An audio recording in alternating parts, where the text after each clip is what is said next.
რა უნდა გააკეთო შენი შვილისთვის? ყველაზე ისეთი გავრცელებული კითხვა. მოაგვარე შენი ცხოვრება. დაალაგე. შეიძლება ჩავშალო, აი რა უნდა დაალაგო. აი პირობითად ავიღოთ მამა, დედა და შვილი, თქვენ გოგოები რო ხავს ვიცი.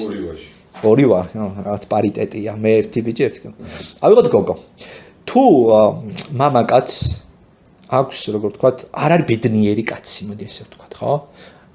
პირადი ცხოვრება აქვს დაულაგებელი. ხო, შეიძლება ცოლი ყავდეს კაცო, არ ნიშნავს დაალაგებულ პირად ცხოვრება, ფორმალური ქორწინება. და ბავშვი იზრდება ამ რეალობაში, სადაც დედა, მამა არ არიან ბედნიერები ერთად. რა სწავლობს ის ამით?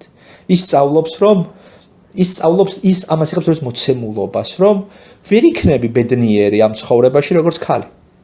არ არსებობს ბედნიერება. აბა თუ არსებობს, სად არის მათ შორის? აი, ჩემი ავტორიტეტები ვინც არის, არ არიან ბედნიერები, ხო? ეხლა მეორეს მხრივ ნახე ის თუ დედა არ არის ბედნიერი, იღებს დედა როგორც იდენტობის საშუალება. მე ვარ მომავალი ეს ქალი.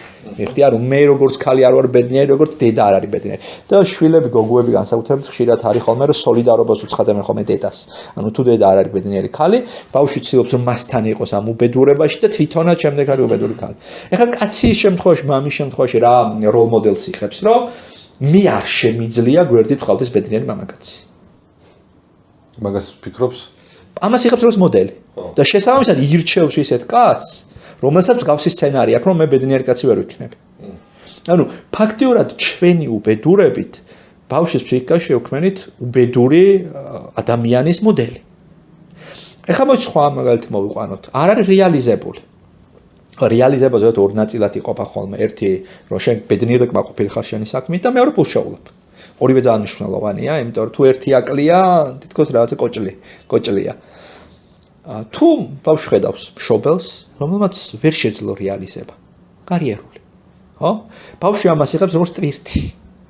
და შესაბამისად შედეგით რა გვაქვს ხოლმე იცი? ან ჰიპერრეალიზებული ადამიანი, აი ძალიან ფუზე ორიენტირებული როა, ძალიან ქონების დაგროვებაზე ორიენტირებული როა, ვაფშე არასდროს ვარ ყოფნის რა. აი იშოვა მილიონი რაღაცა ფარეხში უდგა 30 მანქანა, აქ 50 სახლი დაკეტილი, მაგრამ არ ყოფნის აგძელებს ისევ დაგროვებას.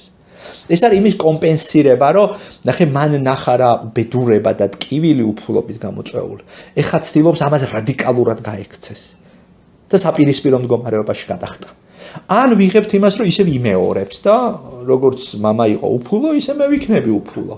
თუ მან იცხოვრა უფულოდ, მეც ვიცხოვრებ უფულოდ. ამით მე ვის გვერდით ვარ, იმიტომ რომ ბავშვისთვის ძალიან მნიშვნელოვანი არის არა უშუალოდ ფული, არამედ ემოციური კავშირი მშობლებთან და თუ უფულობა მე მშობლებთან ემოციური კავშირის შენარჩუნების საშუალებას მომცემს, მე თანახმავარ ვიყო უფულოდ.